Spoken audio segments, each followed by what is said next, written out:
নমস্কার। শ্রীরামকৃষ্ণের অনুষ্ঠানে বাকসিদ্ধ মাতৃসাধক রামকৃষ্ণের প্রোগ্রামে আমি থাকি।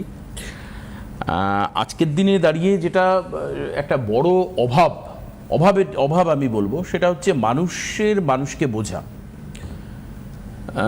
এরকম আমি বহু শুনেছি যে মানুষকে ডাকলে অনেক ক্ষেত্রে সে তার যখন একটু সামাজিক অবস্থান উঁচু হয়ে যায়, মানুষ 5 জন 10 জন তাকে রাস্তায় দেখলে দাদা কেমন আছেন, দাদা কি খবর বলে হাত নাড়ে, সে তার পুরনো বন্ধুদেরকে ভুলে যায়। গাড়ি কিনলে, বাড়ি করলে শুনেছি মানুষ অহংকারী হয়, নাম করলে মানুষ অহংকারী হয়, নেতা হয়ে গেলে মানুষ অহংকারী হয়। এবং একটা সময় এরকম আছে যে যার সঙ্গে আপনি ঘন্টার পর ঘন্টা টেলিফোনিক বার্তালাপ করতেন, ফোনে কথা হতো, সে আপনার ফোনটি পর্যন্ত ধরে না।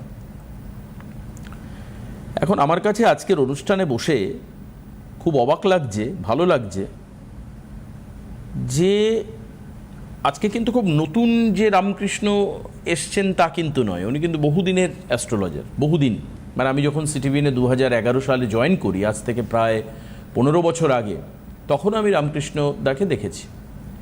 তো এখন আজকের দিনে দাঁড়িয়েও এই লোকটা একটা জিনিস মেনটেন করেন, এই ভদ্রলোক, যে মানুষের ফোন ধরতে আমার ভালো লাগে। যে অনুষ্ঠানের পরে প্রচুর ফোন আসে যেগুলো হয়তোবা সেই অর্থে অ্যাস্ট্রোলজির দৃষ্টিভঙ্গিতে খুব ইম্পর্টেন্ট এরকমটা নয়।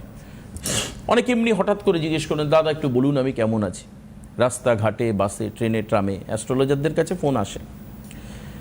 এখন এতে একটা অংশের মানুষ হয়তো খানিকটা বিরক্ত হয়ে, যারা প্রফেশনাল অ্যাস্ট্রোলজার তারা ফোন ধরেন না, কিন্তু আজকের দিনে দাঁড়িয়েও পেশেন্স রেখে, ধৈর্য রেখে শ্রীরামকৃষ্ণ ফোনটা ধরেন। তখন আমার আউট অফ কিউরিসিটি, আমি এটা, যে মানুষের কথার উত্তর দেন, হোয়াটসঅ্যাপে বলেন যে আপনি জন্ম তারিখ পাঠান, আমি আপনাকে দিন 2, 3, 5 সময় দিন, আমি আপনাকে আপনার মোটামুটি একটা হরোস্কোপ আপনাকে পাঠাচ্ছি বা আপনার একটা সলিউশন আমি পাঠাচ্ছি। এটা একটা কিন্তু খুব বড় কাজ আজকের দিনে দাঁড়িয়ে, কারণ এই সমস্ত কাজগুলোর সঙ্গে শ্রীরামকৃষ্ণের ডিরেক্ট কোনো মানিটারি রিলেশন নেই যে আপনাকে 2 লাইন বলে দিলে আপনি তাকে একটা অনলাইন পেমেন্ট করে দিচ্ছেন, তা কিন্তু নয়।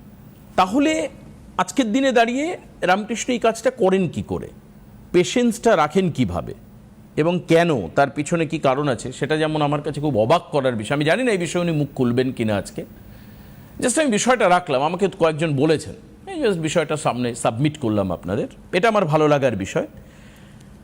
দ্বিতীয়ত, আজকে যে বিষয় নিয়ে আমরা আলোচনা করব সেটা হচ্ছে জীবনের বহু মানুষ তো আছেন একে অন্যকে আঘাত করেন নানানভাবে, কথার মাধ্যমে, কাজের মাধ্যমে, নিজের পদক্ষেপের মাধ্যমে, এবং অনেক সময় ফিজিক্যালিও।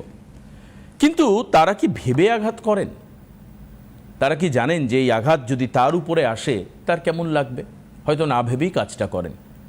এটা মানুষ কেন করেন বা এর ফলে কি তার ক্ষতি হতে পারে যিনি আঘাত করেন, আজকে এই বিষয়টা নিয়েও জানবো শ্রীরামকৃষ্ণ থেকে। স্বাগত আপনাকে অনুষ্ঠানে। নমস্কার, আমার সকল দর্শক বন্ধুদের প্রণাম জানাই এবং আমার আরাধ্য দেবী তারা মাকে প্রণাম জানিয়ে, আমার জন্মদাত্রী পিতা মাতা এবং আমার গুরুদেবকে প্রণাম জানিয়ে, এবং আমার থেকে বয়সে কনিষ্ঠ সকলকে আমার শুভেচ্ছা এবং ভালোবাসা জানিয়ে আজকের অনুষ্ঠান শুরু করছি। আজকে মূলত আমি একটা বিষয় নিয়ে, আপনারা দেখবেন যে আমি পার্টিকুলার ছোট ছোট রাশি চক্র, কি অবস্থান, কি যাচ্ছে, কি নেগেটিভিটি, এইগুলো নিয়ে আমি কথা বলা পছন্দ করি না। আমি সবসময় একটা পজিটিভ দিক তুলে ধরার চেষ্টা করি। একটা গ্লাসে যদি অর্ধেক জল থাকে, কেউ বলতে পারেন যে এই গ্লাসে অর্ধেক জল আছে, আবার কেউ বলেন যে এই গ্লাসটা অর্ধেক খালি আছে। আমি কিন্তু সেই ব্যক্তি যিনি বলেন যে অর্ধেকটা জল আছে। এই বলাটা কতটা তার মধ্যে যোগ্যতা আছে এইটা তুলে ধরা, এবং মানুষের জীবনে সমস্যা তো থাকেই, মানুষ প্রচুর ডিপ্রেশনে ভোগেন, কিন্তু পজিটিভ দিক এগিয়ে নিয়ে যাওয়ার কাজটি কিন্তু আমি করি। আচ্ছা, যাই হোক, আজকে মনে হয় লাইভ ফোনিং অনুষ্ঠানে কেউ আছেন। আজকে লাইভ ফোনিং অনুষ্ঠানে কেউ আছেন। নমস্কার। আমি নিয়ে নিই। হ্যালো, কি আছেন ফোনে? হ্যালো, হ্যাঁ নমস্কার, বলুন কে বলছেন? নমস্কার। আমি পাপিয়া ব্যানার্জি বলছিলাম, হ্যাঁ, কলকাতা নমস্কার। টালিগঞ্জ। নমস্কার, কোথা নমস্কার। কোথা থেকে বলছেন পাপিয়া? টালিগঞ্জ। আমি আচ্ছা, কলকাতা, হ্যাঁ, টালিগঞ্জ থেকে রাইট। কার বলছি। সম্পর্কে জানবেন? আমি আমার মেয়ের সম্পর্কে একটু জানতে চাই। বেশ, আপনার প্রোগ্রাম কেমন লাগা বা রামকৃষ্ণদার প্রোগ্রাম দেখা বা এই জাতীয় কোনো অভিজ্ঞতা কারুর থেকে শুনেছেন, রেকমেন্ডেড হয়েছেন আপনি হ্যাঁ, এরকম? হ্যাঁ, আমি শুনেছি, মানে আমি দাদার কাছে একবার গিয়েছিলাম আমার মেয়ের ব্যাপারে, কারণ আমার মেয়ে 3বার টেট পরীক্ষা দিয়েছিল, তো কি সেটা পরীক্ষা? সফল হয়নি। তো দাদার একবার মেয়ে কি প্রতিকার পরীক্ষা দিয়ে- দিয়েছিল? কিন্তু সে সফল হতে পারেনি। আচ্ছা, মেয়ে কি পরীক্ষা দিয়েছিল? টেট পরীক্ষা, নেট পরীক্ষা দিয়েছিল। আচ্ছা আচ্ছা, সফল হতে পারেনি 3বার? না, পারিনি। তো আচ্ছা। আপনার কাছে আমি গিয়েছিলাম প্রতিকারের জন্য। তো তারপরে একটা ইনস্টিটিউটে ওকে ভর্তি করা হয়েছে। তো সেখানে ওর সঙ্গে প্রচন্ড পরিমাণে অসহযোগিতা করা হচ্ছে। আচ্ছা। আমার একটাই না না, problem, আপনার মেয়ে 3বার নেট পরীক্ষা দিয়েছিল, নেট পরীক্ষায় সফলতা হতে পারেনি, না, তারপরে আপনি কি করলেন? আপনার কাছে আমি গিয়েছিলাম, আমার কাছে মেয়ের জন্য। এসেছিলেন? হ্যাঁ, হ্যাঁ, আচ্ছা, এসেছিলাম। তারপরে তো আপনি আমি যে- আপনার মেয়েকে প্রতিকার দিয়েছি কি দিইনি? হ্যাঁ, দিয়েছেন দাদা, সেই কাজ জন্যই তো আমার এত আস্থা আপনার না, উপরে। আস্থা হলেও আমাকে একটু বলুন যে সেই প্রতিকার তো মানুষ কোনো একটা কারণে নেয়, কোনো একটা হ্যাঁ, যাতে উদ্দেশ্যে ও নেয়, কারণ প্রতিকার তো time ফ্রিতে আবার হয় না। try করে। আমাকে একটু হ্যাঁ। বলুন, আপনি যে যে একটা প্রতিকার মানুষ নিচ্ছেন, কষ্ট করে পয়সা দিয়ে নিচ্ছেন, কাজ করেছিল কি প্রতিকারটা, সেটা আগে জানা দরকার। হ্যাঁ দাদা, কাজ করেছে বলেই তো আমি আপনার কাছে, মানে আচ্ছা, তার সেইটা তো আচ্ছা, ক্লিয়ার করতে হবে। আমাকে আচ্ছা, না করলে আমি কি করে এবারে আপনি কি জন্য ফোন করেছেন? আমি চাইছিলাম যে মেয়ে যেখানে ভর্তি হয়েছে, যে ইনস্টিটিউটে, সেখানে আমার মেয়ের সঙ্গে খুব অসহযোগিতা করা হচ্ছে। আচ্ছা, আচ্ছা, মেয়ের ডেট অফ বার্থটা একটু বলুন আমাকে। হ্যাঁ, 2005 7ই মে।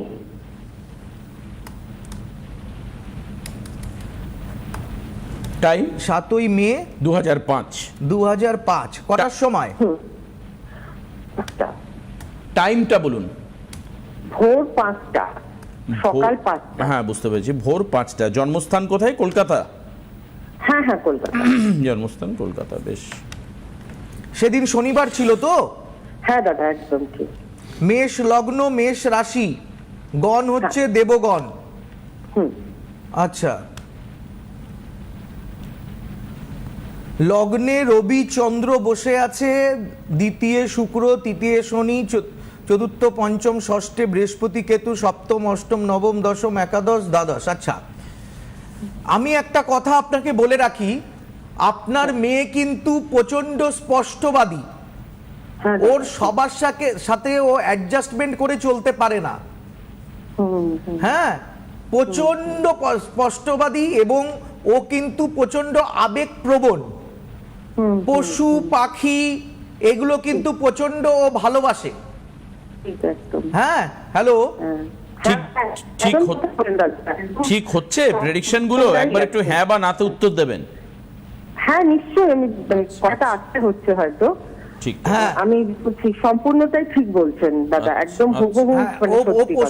পশু পাখি নিয়ে পশু পাখি ভালোবাসেন তো? ভীষণ। ওর নিজের দুখানা ডগি রয়েছে, সে অভিয়ন্ত প্রাণ। হ্যাঁ। যাই হোক না কেন, তার ব্যাপার জন্য সে হচ্ছে, কোথাও বাড়ি থেকে বেরোয় না। ওকে বলবেন একটু, যাকে ভালো লাগবে না হ্যাঁ। একটু ওকে অভিনয় করে চলতে বলবেন। আচ্ছা, পৃথিবীতে সবাইকে ভালো নাও লাগতে পারে, হ্যাঁ, কিন্তু বলে দেবেন রামকৃষ্ণ কাকু বলেছেন হ্যাঁ। যে যাকে ভালো লাগবে না যেন হ্যাঁ। তার ওর বিহেভিয়ারে যেন সে বুঝতে না পারে, হ্যাঁ, তাকে ভালো লাগেনি। আচ্ছা, যেমন দেখা যাচ্ছে, দেখুন এবার তো ইলেকশন গেল, প্রচুর মানুষ ভোট দিয়েছে। হ্যাঁ, এবারে হ্যাঁ। কিছু কিছু মানুষে তৃণমূলে পার্টির মিছিলে গেছে, মিটিং এ গেছে, হ্যাঁ, দাদা। তাহলে এত ভোট পেল কি করে? যারা ঠিক। যারা অপোনেন্ট, হ্যাঁ, যারা মানে তখন বিরোধী ছিল। তখন বিরোধী ছিল তারাই ভোট দিয়েছে, নালে এত ভোট কি করে পায়? তো বিষয় হচ্ছে তারা মনে মনে রেখেছে, হ্যাঁ, তারা মনে মনে রেখেছে কোথায় ভোটটা দেব। ঠিক, তো ঠিক, সেরকম ওর যাকে খারাপ লাগছে, হ্যাঁ, যার বিহেভিয়ার ওর পছন্দ হচ্ছে না, হ্যাঁ, তাকে হ্যাঁ। তার সঙ্গে কিন্তু ও একটু অভিনয় করে চলবে। হ্যাঁ, তো হ্যাঁ, একটা বাংলায় প্রবাদ আছে, মানে আমরা আগেরকার দিনে কি হতো যে বাড়িতে কাঠের পিঁড়ি থাকতো, কাঠের পিঁড়ি, আচ্ছা। সবাই ওখানে বসে খেত। নতুন জামাইকে যে পিঁড়িতে করে ঘোরানো হয়, বসে বিয়ে হ্যাঁ, করানো হ্যাঁ, হয়, হ্যাঁ, হ্যাঁ, তো বলছে যে শত্রুকে বড় পিঁড়ি দিতে হয়। হ্যাঁ, আগে এগিয়ে দিতে হয়, যে শত্রুকে কখনো বুঝতে দিতে নেই যে আমি তোমাকে পছন্দ করি না। এই বিষয়টা ওর অ্যাটিটিউড যেন এরকম না হয় যে ও কাউকে পছন্দ করছে না, তাকে ও বিহেভিয়ার দিয়ে প্রমাণ করে দেবে। এক। নাম্বার 2, ওর গুরু চণ্ডাল যোগ আছে। গুরু চণ্ডাল যোগ মাঝে মাঝে ও প্রচন্ড ক্ষিপ্ত হয়ে যায়, ও একটা রিঅ্যাকশন করে ফেলে। এই ব্যাপারটাকে আমি নিশ্চয়ই যখন প্রতিকার দিয়েছি, এই গুরু চণ্ডাল যোগের প্রতিকার ওকে করিয়েছি। হ্যাঁ হ্যাঁ দাদা, করিয়েছেন আপনি। হ্যাঁ, ওকে কি তারাপীঠে আমি নিয়ে গিয়ে পুজো করিয়েছিলাম? না দাদা, সেই সময়টা আমি পারিনি, কারণ আমার তো জানেন তো এরকম ট্রান্সফারেবল জব, আমি পারিনি সেইটা। আপনি আমাকে বলেছিলেন, সেই জন্যই জিজ্ঞাসা করছি আমি কি আপনার সঙ্গে আরেকবার দেখা করব, বা সেই যদি আজ্ঞাটা আপনি দেন আমাকে। আপনি এই মুহূর্তে কোথায় আছেন? আমি এখন আছি শিলিগুড়িতে, কিন্তু আমার হয়ে যাবে ট্রান্সফার দার্জিলিং এ, সেই জন্যই আমার প্রবলেম। আমি তো ঠিক আছে, আপনি একটা কাজ করবেন, আপনি আমার 22 নাম্বারে ফোন করে আমার সাথে একটু যোগাযোগ করে নেবেন। আমি যে ডেটে তারাপীঠ যাব, ওকে বসিয়ে আমি কিছু ক্রিয়াকর্ম করাবো। ও নিজে বসে কিছু ক্রিয়াকর্ম করবে, কিছু আমি জিনিসপত্র দেব, সেগুলো ও জ্বালাবে, এবং তার যে গন্ধ এবং ও সেগুলো নাকে যাবে, এবং আস্তে আস্তে ওর যে অ্যাগ্রেসিভ ভাব, ওর যে চট করে রেগে যাওয়া, হ্যাঁ, এই ব্যাপারগুলো কিন্তু কমে যাবে আমি আশা করি। হ্যাঁ, আমি আশা করি, আমি যখন পঞ্চমুণ্ড আসনে বসে আমি কাজ করব, আশা করি আপনার মেয়ে এই শত্রুতার থেকে, হ্যাঁ, ও কিন্তু বেরিয়ে আসতে পারবে। হ্যাঁ, ও খুব ভালো হবে, ও জীবনে প্রতিষ্ঠা লাভ করবে, ওর বিদেশ যাত্রা যোগ আছে। হ্যাঁ, সমস্ত দিক ওর ভালো রয়েছে, কিন্তু বিবাহের ক্ষেত্রে জটক বিচার করে ওকে বিবাহ করাতে হবে, নাইলে কিন্তু বিবাহে ডিভোর্স, মামলা মকদ্দমা এসব কিন্তু যোগ রয়েছে। আচ্ছা আচ্ছা, বুঝতে পেরেছেন? হ্যাঁ বুঝতে পেরেছি। আপনার বাণী তো আমার কাছে ভগবানের বাণীর মতন, তো আমি তো এগুলো সব মনে রাখবো। আর কাইন্ডলি ওটা 22 যে নাম্বারটা আছে, আমি কবে ফোন, মানে আপনি কবে যাচ্ছেন আমি সেটা কিভাবে জানবো দাদা? আপনি আমাকে ফোন করে নেবেন, আমি আপনার সঙ্গে কথা বলে একটা ডেট ফিক্সড করে নেব, সেই ডেটে আপনি কিন্তু পৌঁছে যাবেন। হ্যাঁ, আর বর্তমানে কিন্তু ওর মা, আপনার কিন্তু আপনি ডাক্তারের সঙ্গে যোগাযোগ করবেন, ডক্টরের সঙ্গে যোগাযোগ করবেন, কারণ শ্বাসকষ্ট জনিত কিছু সমস্যা আপনার আসতে পারে। হ্যাঁ, আপনার ঠান্ডা লাগার ধাঁচ থাকবে, এবং শ্লেষ্মা, শ্বাসকষ্ট জনিত কিছু সমস্যা আপনার হওয়ার সম্ভাবনা থাকবে। হ্যাঁ, এটা আপনি কিন্তু একটু লক্ষ্য রাখবেন। হ্যাঁ, আর কথায় কথায় মেয়ে কিন্তু, আপনি যদি ফোন করে খোঁজ করেন, একটু রেগে যাবে, মান অভিমান করবে, কথা বলতে চাইবে না, একটু আপনিও টেনশনে ভুগবেন, কিন্তু সেগুলো চিন্তা করবেন না, আমি সব এই ব্যাপারগুলো দেখে নেব। আপনি নিশ্চয়ই এই সমস্যা থেকে মুক্তি লাভ করবেন। আমি আশা করি তারা মার কৃপায় আপনার ভালো হোক। হ্যাঁ, ভালো তো খানিকটা হয়েছে, সেটা আপনি বুঝতেই পাচ্ছেন। ও চান্স পাচ্ছিল না নিটে, হ্যাঁ, সেখানে চান্স পেয়েছে। তো কাজে এখন যে প্রবলেমগুলো হচ্ছে, এটাকে আবার তার একটা, গতকালও আমার কাছে একজন ক্লায়েন্ট এসেছিলেন ডায়মন্ড হারবার থেকে। হ্যাঁ, একই রকম সেম, সেও চেষ্টা করছে, প্রচুর পড়াশোনা করছে, কিন্তু আমাদের তো মানে সিট খুব কম। হ্যাঁ, মানে ম্যানেজমেন্ট কোটায় তো অনেকই হয়ে যায়, কিন্তু মানে যারা পারে না, ক্ষমতা নেই। হ্যাঁ, কিন্তু প্রচুর চেষ্টা করছে, সেখানেও কিছু কাজকর্ম করার আমি উপদেশ দিয়েছি। একটি মেয়ে এসেছিলেন, তো বিষয় হচ্ছে যে চেষ্টা করলে নিশ্চয়ই হবে, আশা রাখুন, ভরসা রাখুন, তারা মার কৃপায় লড়াই করে যান। হ্যাঁ, একটা কথা আছে, failure is the pillar of success. হ্যাঁ, আমি ভেঙে পড়বো না, আমি যদি ফেল করিও, হ্যাঁ, তবুও আমি কিন্তু জীবনে এগিয়ে যাওয়ার একটা চেষ্টা করব।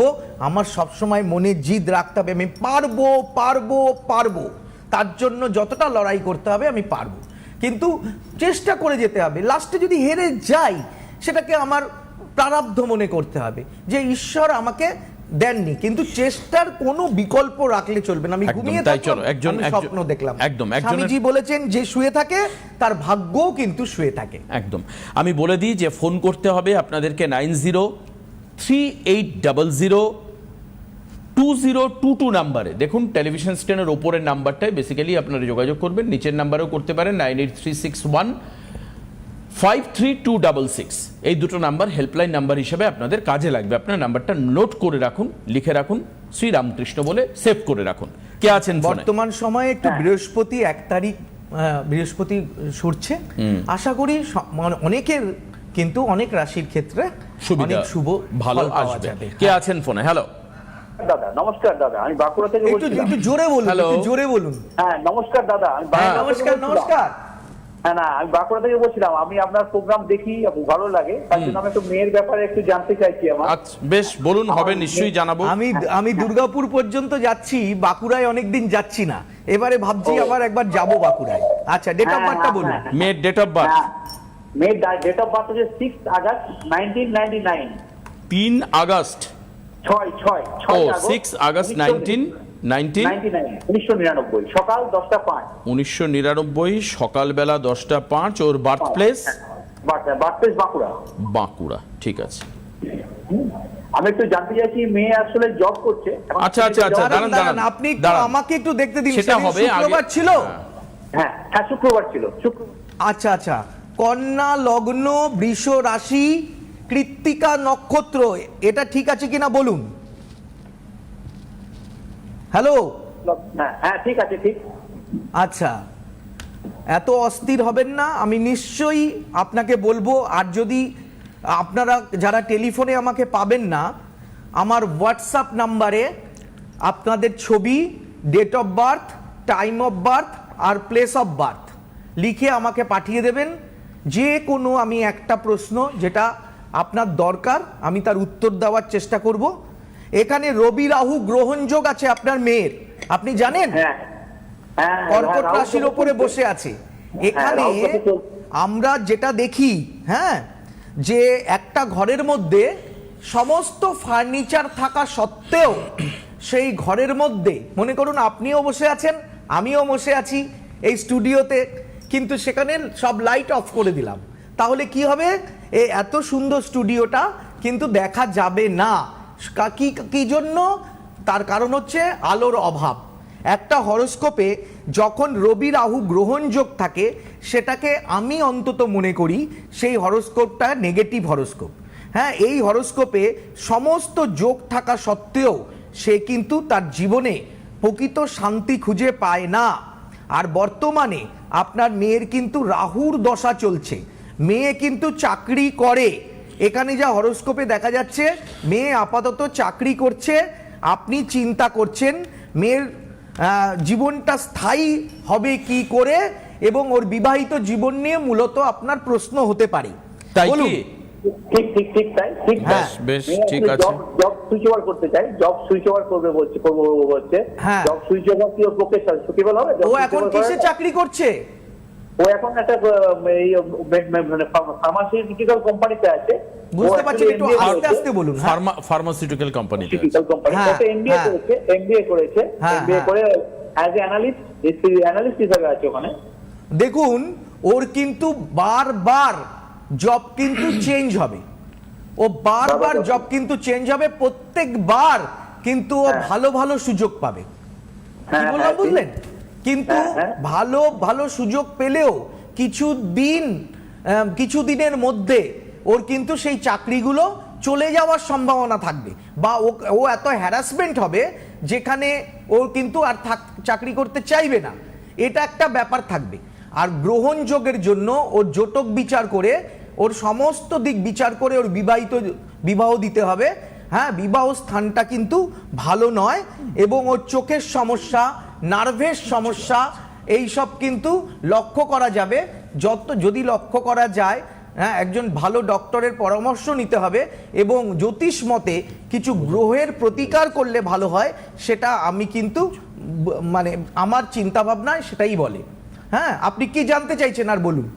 আর আমি বলছি প্রতিকারের উপায় কিছু বলতে পারবেন? তাহলে আমি যেটা বললেন আপনি মানে ওকে হ্যাঁ। পরে যে এই যে চাকরিতে হ্যারাসমেন্ট হবে বা চাকরিতে বারবার চেঞ্জ করবে, হ্যাঁ। এগুলোর জন্য কোনো প্রতিকার কিছু আমি বলতে পারবো না? সেগুলো আপনাকে ও যদি প্রতিদিন সকালবেলা স্নান করে সূর্য প্রণাম করে, হ্যাঁ, ওম জবা কুসুম শঙ্কাশং কাশ্যপেয়ং মহাদ্রুতিম ধান্তারিং সর্ব পাপেগ্ন প্রণমাতস্মি দিবাকরম দিব্য শঙ্খ তুষারাভ্যম ক্ষীরোদার্ণ সম্ভবম নমামি শৈসঙ্গ ভক্তা সর্বমূর্কট ভূষণম ধরণী গর্ভ সম্ভূত বিদ্যুৎ পুঞ্জ সমপ্রভম কুমারং শক্তি হন্তঞ্চ লোহিতাঙ্গ নমাহম। যাই হোক, এখন ইউটিউবে গেলে আপনি সূর্য নবগ্রহ স্তোত্র এবং সূর্য প্রণাম আপনি মন্ত্র পেয়ে যাবেন, বা যদি বই কিনে নিতে পারেন আপনি বই কিনে ও স্নান করে যদি সূর্যকে জল দেয়, হ্যাঁ, সূর্য প্রণাম করে ওম জবা কুসুম শঙ্কাশং কাশ্যপেয়ং মহাদ্রুতিম ধান্তারিং সর্ব পাপেগ্ন প্রণমাতস্মি দিবাকরম, এটা বলে সূর্যকে প্রতিদিন জল দিতে পারবে। এটা দিলে ওর জন্য ভালো হবে। পিতাকে প্রতিদিন প্রণাম করবে, পিতার আশীর্বাদ নিতে হবে। পিতার কিন্তু শরীর স্বাস্থ্য ভালো দেখা যাচ্ছে না, পিতার কিন্তু নার্ভের সমস্যা এবং চোখের সমস্যা হতে পারে। আপনি পিতা তো? অবশ্যই, হ্যাঁ হ্যাঁ হ্যাঁ। হ্যাঁ, আপনার চোখ এবং নার্ভ এই নিয়ে কিন্তু চিন্তার কারণ থাকতে পারে, মেরুদণ্ডে একটা সমস্যা হতে পারে, বিশেষত কোমরের দিকে একটু সতর্কতার সহিত আপনাকে থাকতে হবে। বিশেষত যেখানে কোনো গর্ত আছে বা কোনো গাড়ি ঘোড়া চলে সেখানে সাবধানতা অবলম্বন করতে হবে। পিতার একটা দুর্ঘটনা যোগ লক্ষ্য করা যাচ্ছে বর্তমান সময়ে, আর নিশ্চয়ই ভালো হবে ও এই প্রতিকার প্রতিবিধান করুক। আর পারলে কোনো একজন ভালো প্রকৃত জ্যোতিষী দ্বারা, হ্যাঁ, সঠিক প্রতিকার প্রতিবিধান করলে ওর জীবনটা স্মুথ হবে। এবার আসুন আপনাদেরকে চেম্বার বলে দিই যে কবে কোথায় আপনারা ফিজিক্যালি চেম্বারে শ্রীরামকৃষ্ণের সঙ্গে দেখা করতে পারবেন। আমার মনে হয় সেটা আপনাদের জেনে রাখা প্রয়োজন এবং এটাকে আপনারা নোট করে রাখুন। হেল্পলাইন নাম্বার তো টিভিতেই রয়েছে।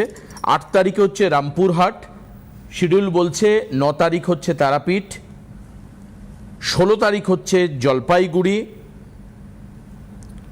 18 তারিখ হচ্ছে আসামের গুয়াহাটি চেম্বার, 19 তারিখে কোচবিহার, 20 তারিখে শিলিগুড়ি, 22 তারিখে মেদিনীপুর, 29 তারিখে কালিয়াগঞ্জ, 1 তারিখে মেদিনীপুর, 1/6 মানে জুনে, 2/6 হচ্ছে দুর্গাপুর এবং 3/6 হচ্ছে আসানসোলে চেম্বার রয়েছে।